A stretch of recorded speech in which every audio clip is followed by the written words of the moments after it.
పరదా young heroine Anupama Parameswaran ప్రధాన పాత్రలో నటించిన ఒక ఆసక్తికరమైన సామాజిక డ్రామా. అమ్మాయిలన్న తర్వాత పెళ్లి చేసుకోవాలి, పిల్లల్ని కనాలి. మగవాళ్ళు చేయలేనిది ఆడవాళ్ళు చేయగలిగేది పిల్లల్ని కనడమే.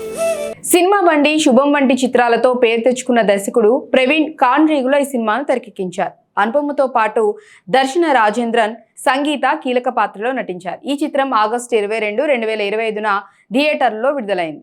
స్త్రీలపై ఆచారాల పేరుతో విధించే ఆంక్షలు, వాటిని ప్రశ్నించే ఒక మహిళ యొక్క ప్రయాణం ఈ సినిమా కథాంశం.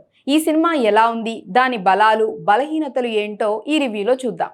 పడతి అనే ఊళ్ళో సుబ్బలక్ష్మి అలియాస్ సుబ్బు నివసిస్తుంది. ఈ గ్రామంలో ఆడపిల్లలు యవ్వనంలోకి అడుగుపెట్టిన తర్వాత పరదా వేసుకోవాలనే వింత ఆచారం ఉంది. ఈ నియమాన్ని ఉల్లంఘిస్తే గ్రామదేవత జ్వాలమ్మ శాపం వల్ల గర్భిణీ స్త్రీలకు, వారి పిల్లలకు హాని జరుగుతుందని నమ్మకం. ఈ ఆచారాన్ని ఉల్లంఘించిన వారు దేవత సమక్షంలో ఆత్మాహుతి ఇవ్వాలి. సుబ్బు ఈ ఆచారాన్ని నమ్ముతూ తన ప్రియుడు రాజేష్తో పెళ్లికి సిద్ధమవుతుంది. అయితే ఊహించని విధంగా ఆమె పరదా గాలికి ఎగిరిపోగా ఒక ఫోటోగ్రాఫర్ ఆమె ముఖాన్ని ఫోటో తీసి మ్యాగజైన్ కవర్ పై ప్రచురిస్తాడు. దీంతో ఆమె జీవితం తలకిందులవుతుంది. గ్రామస్తులు ఆమెను ఆత్మాహుతి చేయమని ఒత్తిడి చేస్తారు. సుబ్బు తన నిర్దోషిత్వాన్ని నిరూపించుకోవటానికి ఫోటోగ్రాఫర్ను కనిపెట్టేందుకు ధర్మశాలకు ప్రయాణిస్తుంది. ఈ ప్రయాణంలో ఆమెకు గృహిణి రత్న, ఇంజనీర్ అమిష్ట తోడవుతారు. సుబ్బు తన నిర్దోషిత్వాన్ని నిరూపించుకోగలిగిందా, ఈ ఆచారం వెనుక ఉన్న నిజాన్ని ఆమె కనుగొనగలిగిందా అనేది సినిమా కథ. ఇక నటన విషయానికి వస్తే అనుపమ పరమేశ్వరన్ సుబ్బు పాత్రలో అద్భుతంగా నటించింది. గ్రామీణ అమ్మాయిగా ఆమె భావోద్వేగాలు, సంఘర్షణను చక్కగా పండించింది. అయితే కొంతమంది ఆమె యాస, లుక్ లో స్థానికత లోపించిందని భావిస్తున్నారు. దర్శన రాజేంద్రన్ తన తొలి తెలుగు చిత్రంలో అమిష్టగా ఆకట్టుకుంది. ఆమె హాస్యం, ధైర్యం సినిమాకు ఒక ఊపు తెచ్చాయి. సంగీత రత్న పాత్రల్లో పరిణితితో నటించిన కొన్ని సన్నివేశాల్లో నవ్వించి మరికొన్నింటిలో ఆలోచింపజేసింది. రాగ్ మయూర్, రాజేంద్ర ప్రసాద్, హర్షవర్ధన్ వంటి నటులు తమ పాత్రల్లో ఆకట్టుకున్నారు. కానీ వారి పాత్రలు పూర్తిగా ఉపయోగించుకోలేదని కొంత నిరాశ.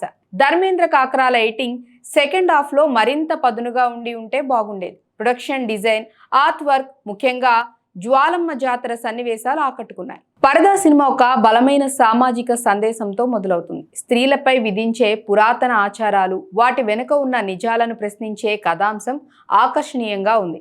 ఫస్ట్ హాఫ్ లో కథ ఆసక్తికరంగా సాగుతుంది. సుబ్బు సమస్య, ఆమె ప్రయాణం బాగా ఆకట్టుకుంటాయి. అయితే సెకండ్ హాఫ్ లో కథ కొంత నీరసంగా, పునరావృతంగా సాగుతుంది. కొన్ని సన్నివేశాలు అనవసరంగా లాగినట్లు అనిపిస్తాయి. పాత్రల అభివృద్ధి, ముఖ్యంగా సుబ్బు యొక్క భావోద్వేగ పరివర్తన మరింత లోతుగా ఉంటే సినిమా ఎక్కువ ప్రభావం చూపేది.